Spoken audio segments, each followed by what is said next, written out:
السلام عليكم ورحمة الله وبركاته.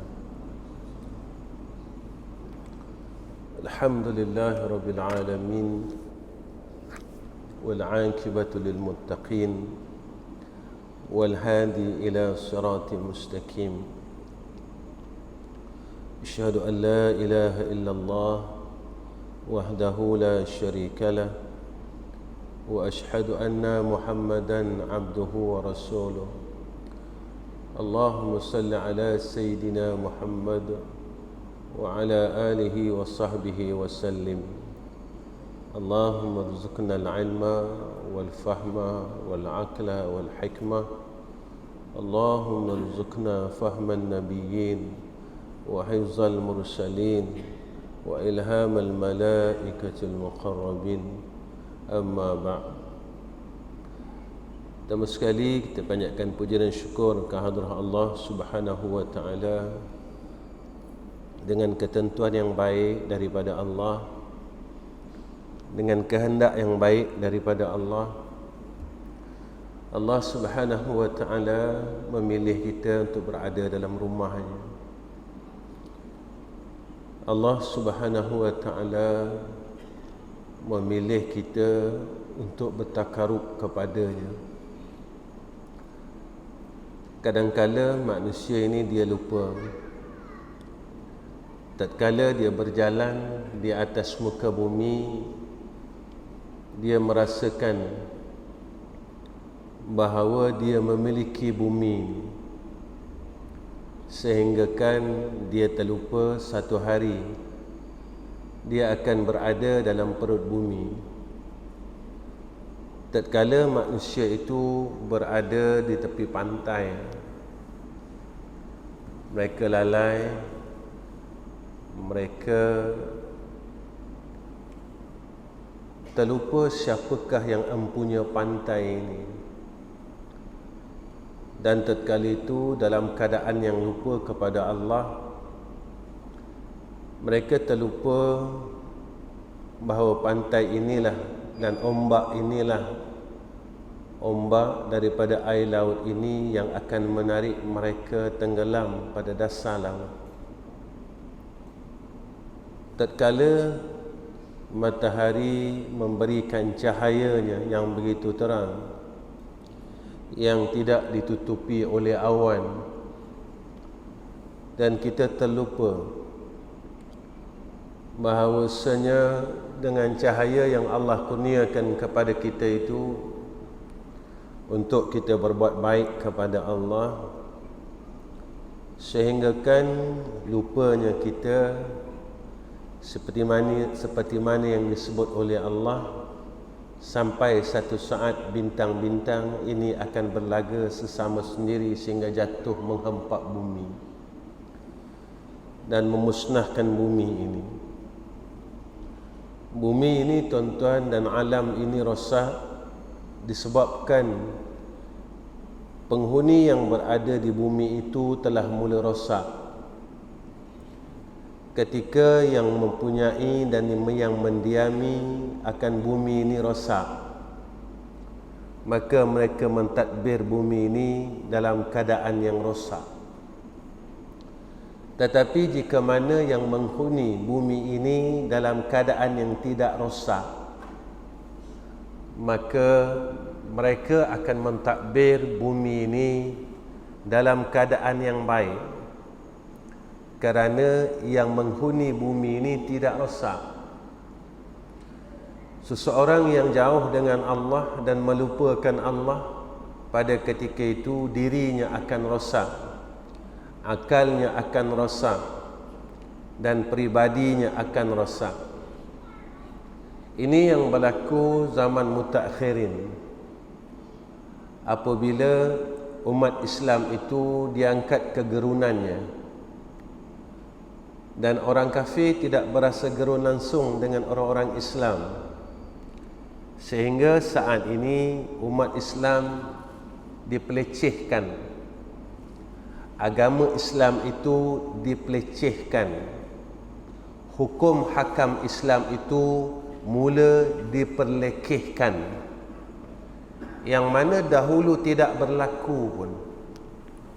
orang mempelekehkan hukum hakam Islam, orang menghina hukum hakam Islam, orang mempelecehkan hukum hakam Islam. Kerana apa tuan-tuan? Kerana sudah hilang kegerunan dalam hati orang kafir kepada orang Islam. Sebab itu kalau kita lihat ulama-ulama pada zaman silam, mereka bukan sekadar alim, fuqaha, hukama, tetapi mereka ini kubara. Mereka besar ilmunya dan tinggi ilmunya. Besar ilmunya dan tinggi ilmunya, hebat ilmunya. Hebat ilmunya, langsung hebat takarub mereka kepada Allah Subhanahu wa ta'ala.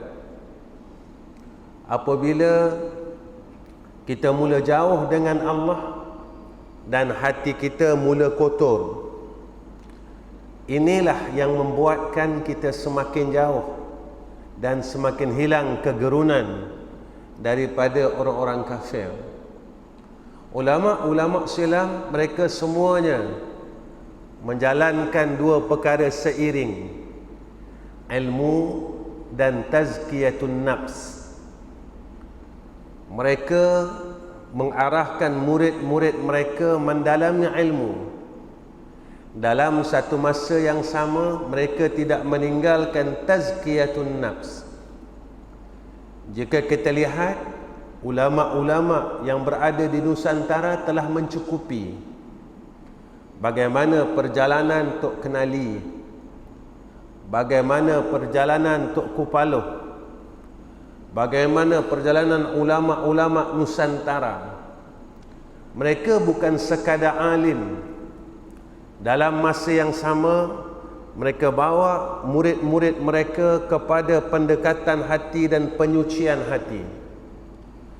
Pada zaman mutakhirin ini, ilmu ini mula disalahkan, langsung dibid'ahkan oleh segelintir kumpulan yang mengatakan ilmu tazkiyatun nafsi ataupun ilmu tasawuf ini tidak ada pada zaman Rasulullah sallallahu alaihi wasallam. Tatkala manusia mula berlumba-lumba untuk mendalami ilmu, tetapi mereka tidak menyertakan tazkiyatun nafs, maka tatkala itu kita hanya petah berkata-kata, kita hebat berkata-kata, tetapi kita tidak ada kegerunan. Siapakah yang memberikan kegerunan itu dalam hati orang kafir terhadap orang Islam? Adalah daripada Allah Subhanahu wa ta'ala. Tatkala seseorang hamba itu semakin dekat dengan Allah, semakin hampir dengan Allah, maka tatkala itu zahirlah padanya itu rohul ma'rifah. Cahaya-cahaya inilah yang dilihat oleh orang-orang kafir itu sehingga mereka menjadi gerun. Seperti mana yang berlaku pada zaman Sayyidina Rasulina Muhammad sallallahu alaihi wasallam. Walaupun bilangan tentera Islam pada waktu itu sedikit, tetapi menjadi kegerunan pada hati orang-orang kafir. Kenapa mereka gerun? Kerana ashabul Rasul keseluruhannya mereka berlumba-lumba untuk mendekati Allah Subhanahu wa ta'ala. Ashabul Rasulina Muhammad sallallahu alaihi wasallam, mereka semuanya berlumba-lumba untuk membersihkan diri hanya ke hadrah Allah, semata-mata kerana Allah. Jika kita mempunyai ilmu tetapi kita melupakan tentang tazkiyatun nafs, ketika itulah kita berada di dalam satu golongan yang disebut oleh Rasulullah sallallahu alaihi wasallam, umat Nabi Muhammad ini pada akhir zaman mereka banyak seumpama buih di laut. tetapi diangkat kegerunan oleh Allah daripada hati-hati orang-orang kafir. Kita mula dienjak-enjak, kita mula dipijak-pijak oleh orang-orang kafir pada ketika itu. Kerana kita bijak dan kita kaya, tetapi orang kafir tidak gerun kepada si bijak. Orang kafir tidak gerun pada si kaya. Orang kafir tidak gerun pada si kuat. Orang kafir tidak gerun pada bilangan yang banyak, tetapi mereka gerun kepada orang-orang yang hampir dengan Allah Subhanahu wa ta'ala. Kerana orang yang hampir dengan Allah, mereka sentiasa mempercayai Allah. Mereka sentiasa yakin dengan Allah. Mereka tidak bergantung selain daripada Allah. Pada ketika itulah orang-orang kafir ini menghadapi golongan-golongan ini dalam keadaan yang cukup takut. Kerana tatkala mereka mara, tuan-tuan, syurga adalah matlamat mereka. Tatkala mereka mara, tuan-tuan, syurga adalah tujuan mereka. Mereka tidak memikirkan tentang selain daripada Allah Subhanahu wa ta'ala. Mereka tidak mengharapkan selain daripada keredaan Allah Subhanahu wa ta'ala. Tetapi apabila hamba-hamba dan golongan-golongan ini mula dimusnahkan dengan omukan ilmu tasawuf ini, ilmu tazkiyatun nafs ataupun ilmu tasawuf bukan daripada Sayyiduna Rasulina Muhammad sallallahu alaihi wasallam, lalu ramai yang meninggalkan dan takut untuk mengetahui tentang ilmu ini. Inilah bijaknya bagaimana untuk memisahkan dua ilmu ini, ilmu dan tazkiyatun nafs. Pada ketika orang bijak, tetapi mereka lupa siapa dia dan siapa Allah. Ketika mula orang kaya, maka lupa siapa dia dan siapa Allah. Ketika mula ia kuat, dia mula lupa siapa dia dan siapa Allah.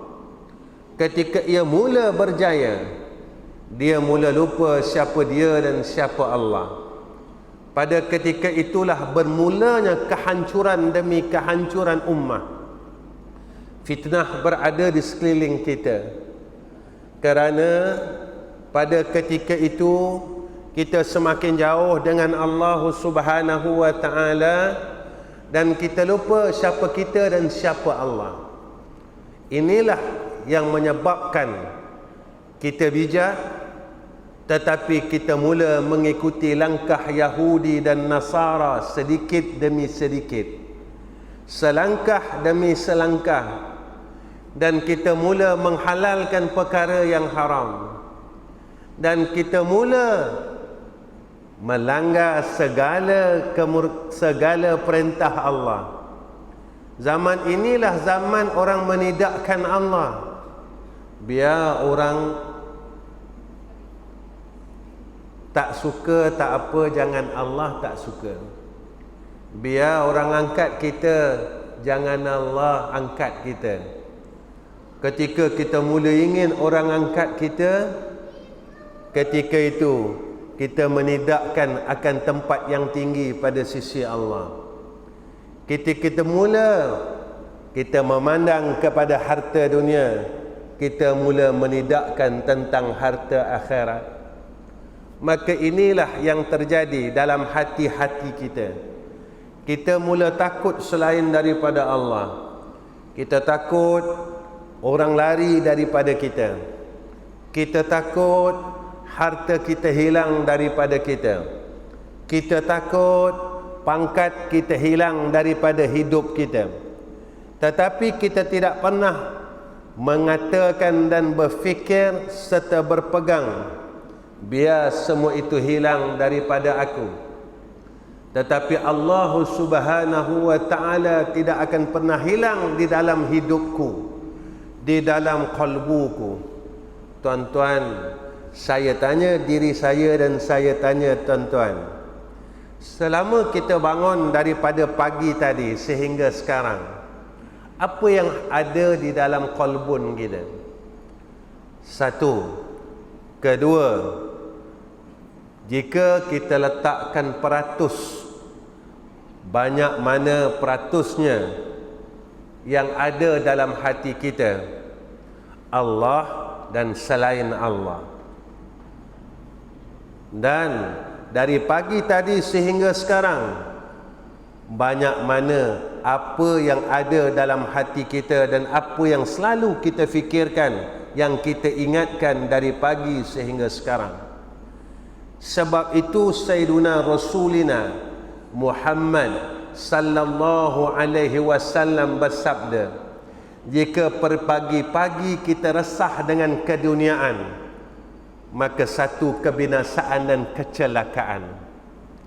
Pagi-pagi kita bangun tuan-tuan, kita telah resah dengan dunia. Pagi-pagi lagi kita bangun, kita telah resah dengan rezeki. Maka inilah kejayaan Yahudi dan Nasara yang telah mengubah kehidupan kita. Kita mula mengikut Yahudi dan Nasara sedikit demi sedikit. Nama kita tidak bertukar, keturunan kita tidak bertukar, tetapi cara hidup kita bertukar, pegangan kita bertukar, peribadi kita mula bertukar. Daripada seorang Muslim mula mengikut mereka sedikit demi sedikit, berubah demi berubah, sehingga kan kita tidak sedar dan kita masih mengaku bahawa kita seorang Islam yang baik. Tuan-tuan yang dirahmati oleh Allah Subhanahu wa ta'ala, malam ini saya ingin jelaskan kepada diri saya dan tuan-tuan tentang tasawuf itu, yang mana orang mula meninggalkan sedikit demi sedikit. Orang mula tidak kisah tentang ilmu ini, orang mula menidakkannya. Tuan-tuan yang dirahmati Allah, apakah ilmu tasawuf itu? Kita ambil dulu perkataan ulama. Apa pandangan ulama tentang ilmu tasawuf? Di antaranya Abu Hamid Al-Hariri. Maka ia berkata, tasawuf adalah seseorang itu sentiasa menjaga ingatannya dan adabnya kepada Allah. Ini tasawuf. Orang yang sentiasa menjaga ingatannya dan adabnya kepada Allah. Sebab itu ilmu tasawuf ini ilmu yang sentiasa membimbing kita supaya tidak lupa kepada Allah. Kerana Allah bagi tahu kita tuan-tuan dalam Al-Quran, ala bidzikrillahi tatma'innul qulub. Orang yang ingat Allah berada dalam ketenangan. Tenang, tenang dan terus tenang. Ini fungsinya. Ini fungsinya ilmu tasawuf. Ilmu tasawuf ini adalah ilmu yang mendidik kita dan membimbing kita supaya tidak lupa kepada Allah. Jaga adab kita dengan Allah. Jika seorang manusia yang berbuat baik kepada kita, kita akan jaga adabnya, jaga hatinya. Kita jaga semua benda tuan-tuan. Apatah lagi Allah Subhanahu wa ta'ala. Tuan-tuan, Allah buat baik dengan kita lebih daripada seorang jiran yang baik. Allah buat baik dengan kita lebih daripada seorang ibu yang baik. Allah buat baik dengan kita lebih daripada seorang ayah yang baik. Kenapa kita masih tidak mampu menjaga adab kita dengan Allah? Kalau seorang ibu, kita akan jaga hati ibu kita. Kenapa kita tak menjaga kita dengan Allah? Kita masih lagi mampu berbuat maksiat, berbuat kejahatan dengan Allah yang sentiasa buat baik dengan kita. Tuan-tuan, sebab itu seseorang yang sentiasa ingat kepada Allah, maka mereka ni sentiasa dalam rahmah bir rahmah. Sebab itu pernah saya ucapkan dalam kuliah saya, kita nak dekat dengan Allah, ada masa-masa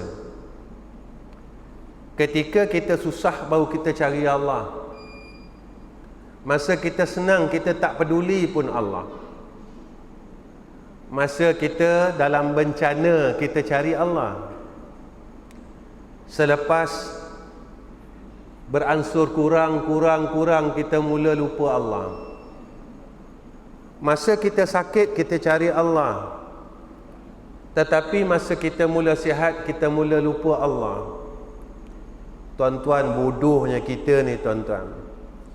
Tuan-tuan, jahatnya kita tuan-tuan. Kita perlukan Allah pada waktu-waktu tertentu. Kita perlukan Allah pada waktu-waktu terdesak. Kita perlukan Allah pada waktu-waktu kita tersepit. Waktu kita dalam keadaan begini, di mana pergantungan kita dengan Allah? Tuan-tuan, kalau kita susah, kita sentiasa mengharap dengan Allah. Kenapa rasa harap itu tidak boleh kita kekalkan sehingga sekarang? Ketika kita sakit, kita rasa harap dengan Allah. Kenapa waktu sihat ini kita tak boleh rasa harap sungguh dengan Allah? Tuan-tuan, apakah kita sudah angkuh dengan Allah? Tuan-tuan, apakah kita dah sombong dengan apa yang Allah bagi? Kita sombong dengan harta kita, sihat kita, hebat kita. Kita dah mula sombong. Kita tak minta pun masa kita susah dulu, masa kita ada masalah dulu. Sekarang kita tak ada masalah, kita biarkan Allah. Kita buat tak tahu je dengan Allah. Bila ada masalah barulah kita nak baca Quran, baca Yasin 40 kali. Ada yang baca Yasin 40 waqaf. Ada yang baca itu, baca ini, semayang hajat. Sampai pergi umrah tuan-tuan, nak minta qabul hajat. Bila masalah selesai kita biarkan Allah. Kita tak peduli Allah. Kita buat tak tahu dengan Allah. Angkuhnya kita dengan Allah. Kita rasa kita tidak salah, tetapi sebenarnya kita sentiasa dan sering berbuat salah kepada Allah. Sebab itu Ibnu Athaillah Askandariyah meletakkan tentang sifat hamba itu, dijelaskan dahulu. Siapa hamba ini? Hamba yang sentiasa rasa fakir, rasa miskin, rasa bodoh, rasa tak tahu. Inilah hamba Allah. Tapi tatkala kita mula rasa bijak dan rasa pandai, tatkala kita mula rasa kaya dan rasa hebat, tatkala kita mula rasa kuat dan rasa gagah, kita mula tinggalkan Allah sedikit demi sedikit, sedikit demi sedikit. Tuan-tuan, malu kita tuan-tuan nak dabik dada macam tu, nak mengaku macam tu. Ibadat yang kita buat hari ini, boleh tak kita lawan ibadat sahabat Rasul?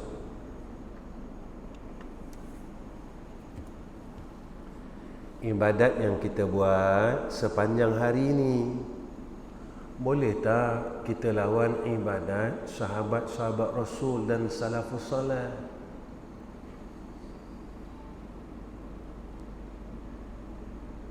Sedekah yang kita buat hari ini, boleh tak kita lawan sedekahnya sahabat Rasul dan salafus salih? Jika tak mampu nak lawan, macam mana yang kita kata kita ahli syurga? Jika kita sendiri tak mampu nak menandingi ibadat mereka, macam mana kita katakan kita orang baik? Inilah yang berlaku dalam kehidupan kita. Tuan-tuan, kita rasa kita buat kerja agama dah hebat dah.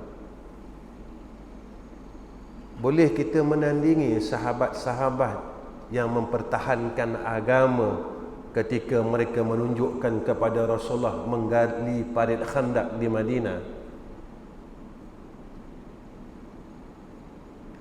Tuan-tuan, kita nak bangga macam mana sumbangan kita dengan agama Allah, mempertahankan agama Allah, kita masih tidak mampu bagaimana sumbangan ashabul Rasul mempertahankan agama Allah. Habis tangan-tangan mereka, tubuh-tubuh mereka, tuan-tuan, mereka bukan dibayar dengan dinar dan dirham. Tatkala mereka menggali parit khandak ini, mereka tidak dibayar, tuan-tuan. Ketika mereka mempertahankan agama, mereka tidak dibayar, tuan-tuan, dengan dinar dan dirham. Kerana mereka melihat jannah Allah, mereka melihat akan kebanggaan akhirat, mereka melihat bagaimana hidupnya di dalam jannah Allah. Lalu mereka berkata, tubuh-tubuh inilah yang akan mempertahankan agama Allah. Tubuh-tubuh inilah yang akan mempertahankan anak-anak panah daripada kena pada tubuh Rasulullah sallallahu alaihi wasallam. Macam mana kita boleh kata kita orang baik? Macam mana kita boleh selesa dengan keadaan kita sendiri, tuan-tuan? Tak mampu kita, tuan-tuan. Malu kita dengan Allah. Kita baru ibadat sikit sangat. Kalau kita baik pun, tuan-tuan, baru 30 tahun. 30 tahun yang dulu kita jahat. Kalau kita baik pun baru 3 tahun, 20 tahun dulu kita jahat. Kalau kita baik pun baru 10 tahun, 40 tahun dulu kita orang jahat. Mungkin umur kita 50 tahun, 10 tahun ini kita baik, dan 40 tahun dulu kitalah yang menentang Islam itu sendiri. Bagaimana kita boleh dabik dada aku ahlul jannah Allah? Kita merasa kita hebat, kita merasa kita kuat, kita merasa aku orang saleh. Tuan-tuan, sebab itu orang yang sentiasa melihat akan keaiban dirinya, kesilapan dirinya, maka mereka akan rasa takut dengan Allah. Imam An-Nawawi rahimallahu ta'ala, apa kata Imam Nawawi tentang tasawuf itu? Tasawuf, dia kata, bukannya ilmu yang berbentuk-bentuk dan bersusun-susun, tetapi tasawuf itu adalah akhlak yang baik dengan Allah, akhlak yang baik dengan sekalian makhluk Allah. Sebab itu, tuan-tuan, bila hubungan kita dengan Allah baik, hubungan kita dengan manusia baik, pada ketika itulah kita akan digeruni oleh orang-orang kafir, kerana kita sentiasa dalam rahmat Allah. Sebab itu, tuan-tuan, apabila ditanya oleh sahabat kepada Sayyidina Rasul tentang siapa ahli syurga itu, ingat, tuan-tuan, perkara ini saya pernah cakap dengan tuan-tuan di Masjid Pengadang Baru ini. Kalau kita rasa kita ahli syurga, satu, tanya isteri kita. Jika dia mengakui yang kita ni orang saleh dan tidak ada kejahatan. Dua, tanya anak-anak kita. Jika tidak ada buruk langsung yang diceritakan kepada kita, selamat. Tiga, tanya orang di sekeliling kita. Nabi kata, tanya jiran kamu. Jika kamu nak tahu kamu ahli syurga, tanya jiran kamu. Jika ada jiran yang tidak meredai kamu dan tidak menyukai kamu kerana kita tidak menunaikan hak-hak jiran, belum kita boleh meletakkan diri kita sebagai ahli syurga Allah. Tuan-tuan, selama kita mendidik anak isteri kita, apakah selama itu kita telah mendidik pada jalan yang diredai Allah? Ataupun kita telah membiarkan mereka dengan didikan yang bukan dengan jalan Allah redha? Tuan-tuan, bagaimana pakaian isteri kita? Pakaian anak laki-laki dan perempuan kita? Boleh kita lepas dari neraka Allah? Tuan-tuan, bagaimana cari hidup isteri kita? Bagaimana cari hidup anak perempuan kita? Bagaimana cara hidup anak laki-laki kita? Lalu kita akan berkata, saya dah kahwinkan anak-anak saya, Ustaz, maka saya dah hilang tanggungjawab sebagai seorang ayah. Benar. Selepas kita ijab kabulkan anak perempuan kita, pada ketika itu berpindahlah tanggungjawab dan haknya pada suaminya, tidak pada ayahnya. Tetapi sebelum kita ijab kabulkan mereka, apakah mereka ini tidak melakukan maksiat, dosa kepada Allah? Pakaian mereka, cara hidup mereka, apakah mereka besok tidak mendakwa kepada Allah, ya Allah, ayah inilah yang membiarkan aku, pakaianku, perkataanku, perbuatanku daripada melanggar perintah Engkau, ya Allah. Dia biarkan pakaianku, ya Allah, dia biarkan pakaianku dengan pakaian yang tidak mengikut kehendak Engkau, ya Allah. Dia biarkan aku bebas, ya Allah. Sekarang anak-anak kita tidak bebas di luar, tetapi anak perempuan kita bebas di media massa, tuan-tuan. Mereka tayangkan tubuh badan mereka di media massa. Seorang ayah tak ambil tahu pun, seorang ayah tak peduli pun. Dia sibuk dengan semayang dia, dia sibuk dengan pergi masjid dia, dia sibuk dengan baca Quran dia. Tetapi semuanya itu akan hilang, diambil oleh anaknya, diambil oleh isterinya, kerana seorang suami yang dayus, seorang suami yang tak berani tegur isterinya, yang berhias-hias di hadapan suami orang lain. Isteri yang berhias-hias, menunjukkan perhiasan wajahnya, tubuh badannya di hadapan laki-laki ajnabi. Apa kata Nabi sallallahu alaihi wasallam? Laki-laki ini, suami-suami ini adalah suami yang dayus. Dan suami dayus, kata Nabi sallallahu alaihi wasallam, ad-dayus la yadkhulul jannah. Suami yang dayus tidak akan dapat masuk syurga. Ayah yang dayus tidak akan dapat masuk syurga. Ayah yang membiarkan anaknya, batang tubuh anaknya terdedah dengan pandangan laki-laki lain. Orang laki-laki lain tengok badan anak kita, tengok pakaian anak kita yang penuh dengan perhiasan.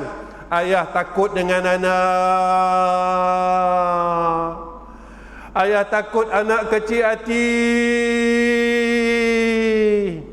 Tetapi dia membiarkan kemurkaan Allah. Dia membiarkan kemurkaan Allah. Dia membiarkan kebencian demi kebencian jatuh di dalam keluarga itu. Tuan-tuan, habis sembahyang kita, habis puasa kita, habis zikir kita, anak kita tarik, bini kita tarik, lalu kita ingat kita orang hebat, rupanya kita biarkan isi kita, anak-anak kita bebas. Besok kita rasa kita ahli syurga. Sampai sana Allah campakkan kita ke dalam neraka Allah. Kamu dayus. Masa hidup dulu kamu takut nak cakap perkara benar dengan isteri kamu. Masa hidup dulu kamu takut nak cakap perkara benar dengan anak kamu. Kamu takut, kamu jaga hati isteri kamu. Kamu jaga hati anak kamu. Tetapi engkau tak menjaga akan aku, kata Allah.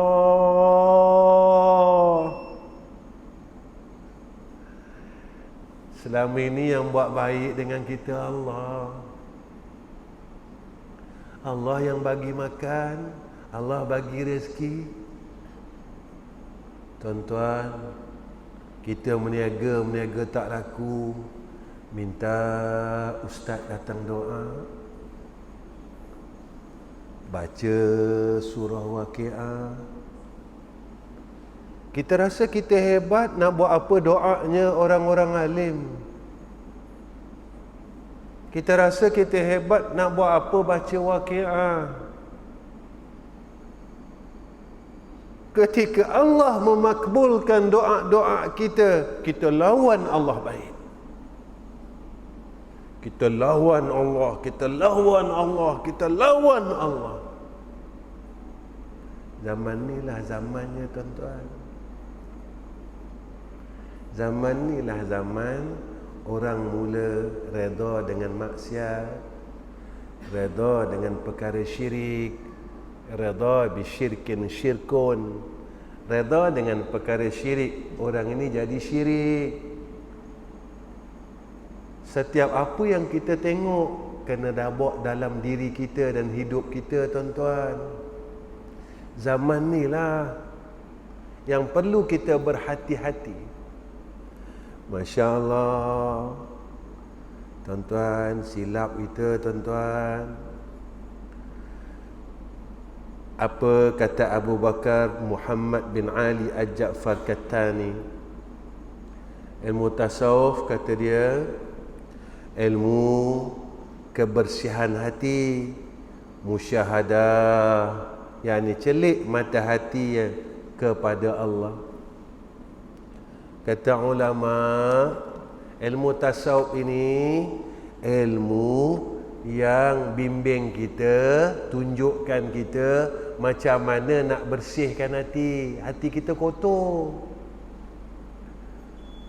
Masa kita tak ada duit, Allah Tuhan kita. Masa kita ada duit, duit Tuhan kita. Masa kita tak ada pangkat, Allah Tuhan kita. Bila dah ada pangkat, pangkat itu Tuhan kita. Rupanya ilmu tasawuf ini dia bimbing kita, tunjuk kita, ingat.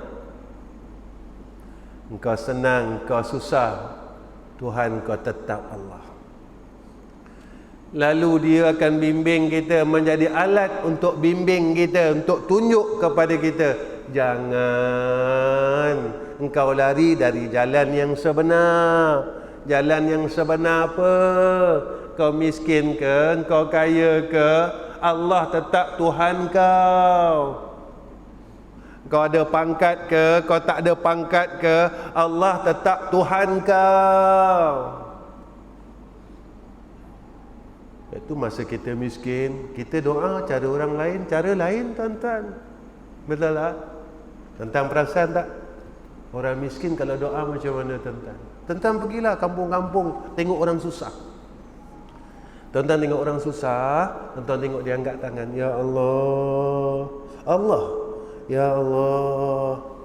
Tuan-tuan tengok orang ada duit, orang banyak duit, orang kaya, dia minta dengan Tuhan macam mana? Tangan mereka atas lutut, tuan-tuan, minta maaf. Minta maaf, tuan-tuan. Letak tangan dekat lutut je, tuan-tuan. Yang doa letak tangan atas lutut, tuan-tuan. Allah, minta maaf, tuan-tuan.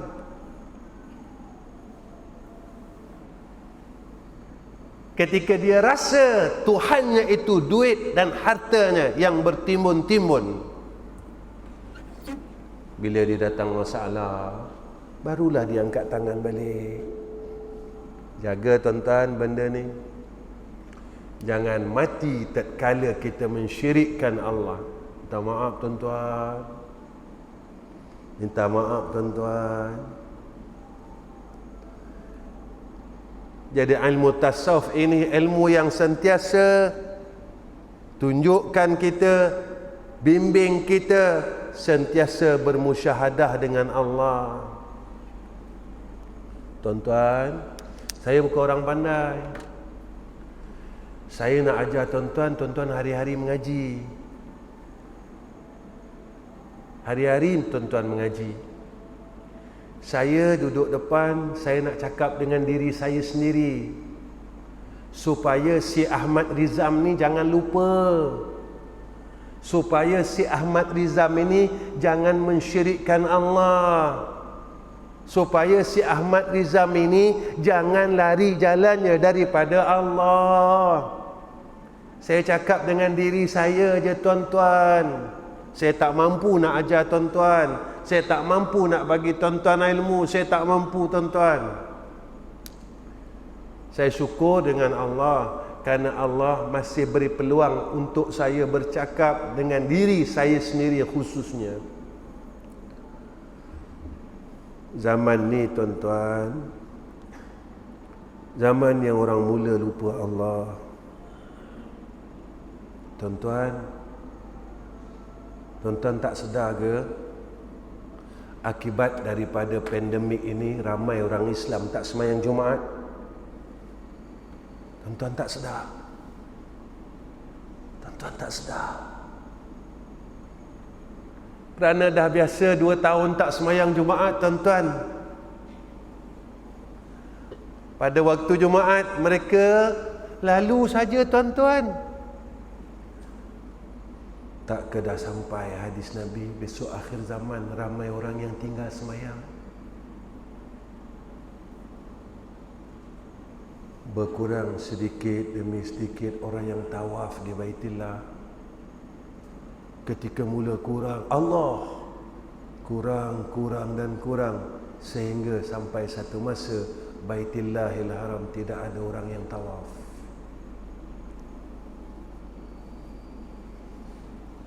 Kita tak perasan ke tuan-tuan? Alasan mereka tak boleh masuk, kota habis. Maaf ya tuan-tuan, saya nak tanya Masjid Pengadang Baru ni, kita semayang jarak-jarakkan Jumaat, benar tak tuan-tuan? Penuh tak tuan-tuan sampai belakang? Sampai tangga sana tuan-tuan, sampai jalan sana orang semayang, sampai jalan penuh. Tuan-tuan, kalau rapat macam mana? Kalau jarak?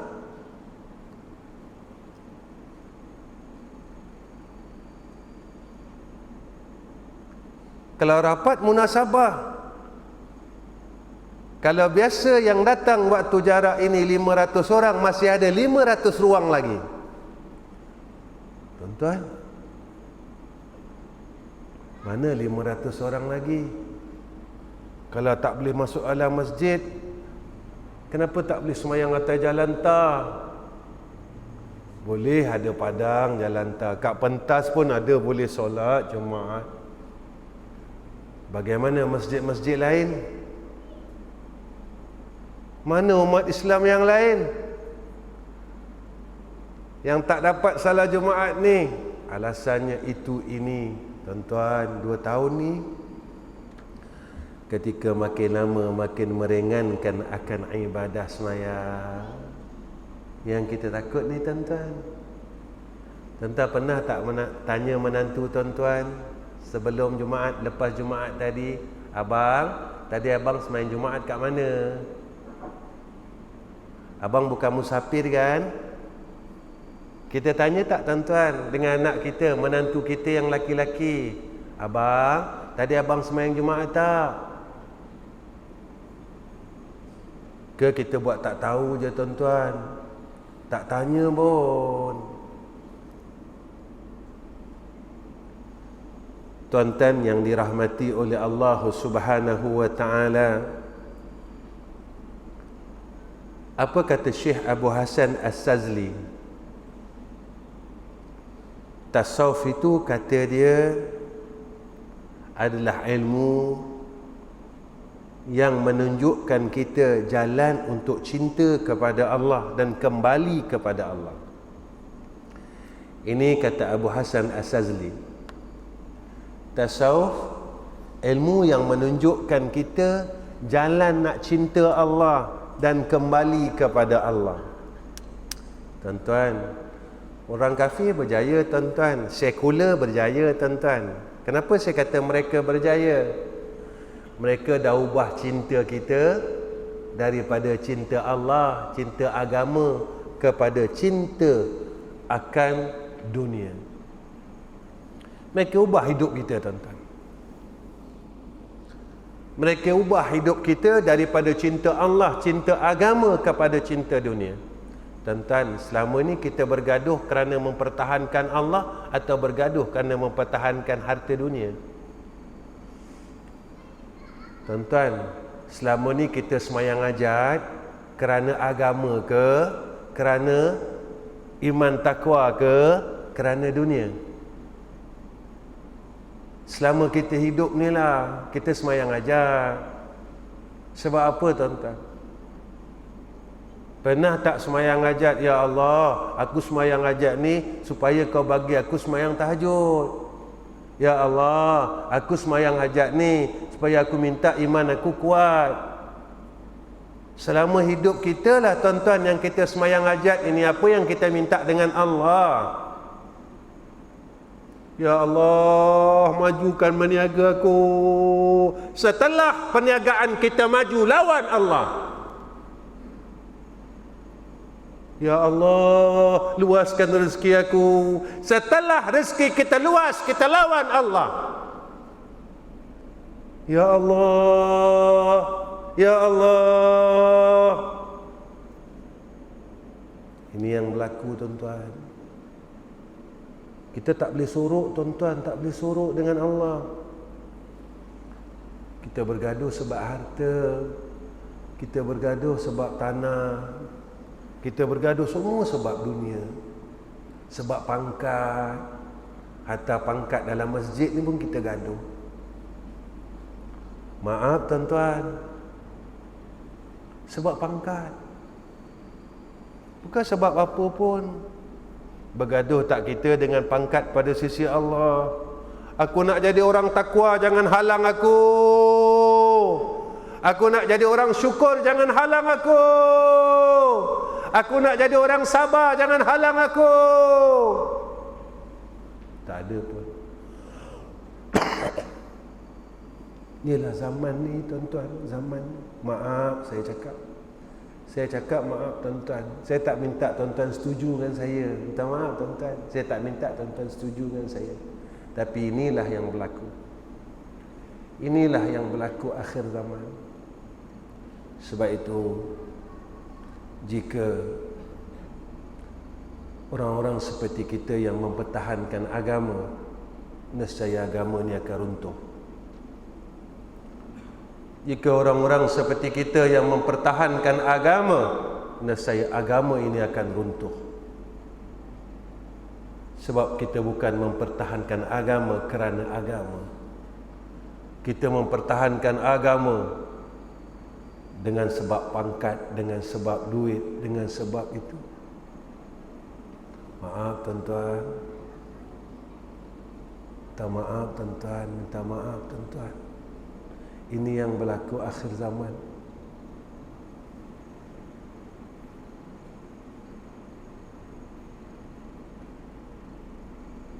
Tuan-tuan yang dirahmati oleh Allah Subhanahu wa ta'ala, saya rasa cukup setakat ini pertemuan saya dengan tuan-tuan. Kalau saya salah cakap, saya minta maaf. Kalau saya tak betul, saya minta maaf.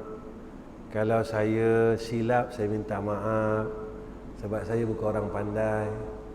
Tapi apa yang berlaku sekarang itulah tuan-tuan, itu yang kita takutkan sekarang.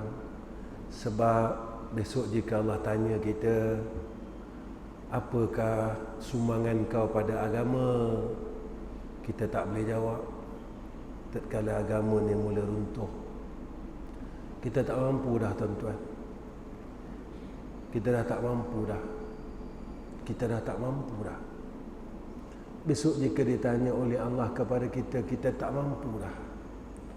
Cuma kita hanya merasa diri kita telah buat benda banyak sangat. Rupanya pada sisi Allah sikit sangat. Sikit sangat, sikit sangat. Tuan-tuan yang dirahmati Allah, saya rasa cukup setakat ini pertemuan saya dengan tuan-tuan. Tolong doakan saya, mudah-mudahan sentiasa dalam rahmat dan pada jalan yang benar. Dan saya doakan tuan-tuan juga sentiasa dalam pimpinan Allah, dalam redha dan rahmat Allah. Paling kita takut tuan-tuan ketika kita dipalingkan oleh Allah daripada jalannya. Tuan-tuan yang dikasihi oleh Allah, sampai setakat ini saya akhirkan kalam saya. Wabillahi taufiq wal hidayah. Wassalamualaikum warahmatullahi wabarakatuh. A'udzu billahi minasyaitonir rajim. Bismillahirrahmanirrahim. Alhamdulillahi rabbil alamin. Wassalatu wassalamu ala asyrafil anbiya'i wal mursalin wa ala alihi wassahbihi ajma'in. Ya Allah, ya Rahman, ya Rahim, pimpinlah kami ya Allah pada jalan Kau yang benar. Ya Allah, jangan Kau gelincirkan hati kami dan kaki kami ya Allah, sehingga kami jatuh kepada kesesatan ya Arhamar Rahimin. Ya Allah, ya Rahman, ya Rahim, kami mohon hidayah dan taufik-Mu ya Allah dalam hidup kami, dalam semua amalan kami ya Allah. Ya Allah, peliharalah lisan kami ya Allah, agar lisan kami sentiasa dapat menunjukkan kepada kebenaran, bukan kesesatan ya Allah. Ya Allah, jadikanlah setiap amalan tubuh badan kami ya Allah sentiasa berbuat baik. Jangan Kau pesungkan kepada kejahatan dan kemaksiatan. Ya Allah, ya Rahman, ya Rahim, kalau kami salah ya Allah, maafkanlah. Ya Allah, kalau kami silap, tunjukkanlah. Ya Allah, jika kami lalai, ingatkanlah. Ya Allah, jika kami susah, tolonglah. Ya Allah, jika kami ada masalah, selesaikanlah. Ya Allah, jika ada kami yang sakit, sihatkanlah ya Allah. Ya Allah, ya Rahman, ya Rahim, ya Hayyu, ya Qayyum, ya Zal Jalali wal Ikram. Wa sallallahu ala Sayyidina Muhammad wa ala alihi wa sahbihi wa baraka wa sallam. Walhamdulillahi Rabbil Alamin.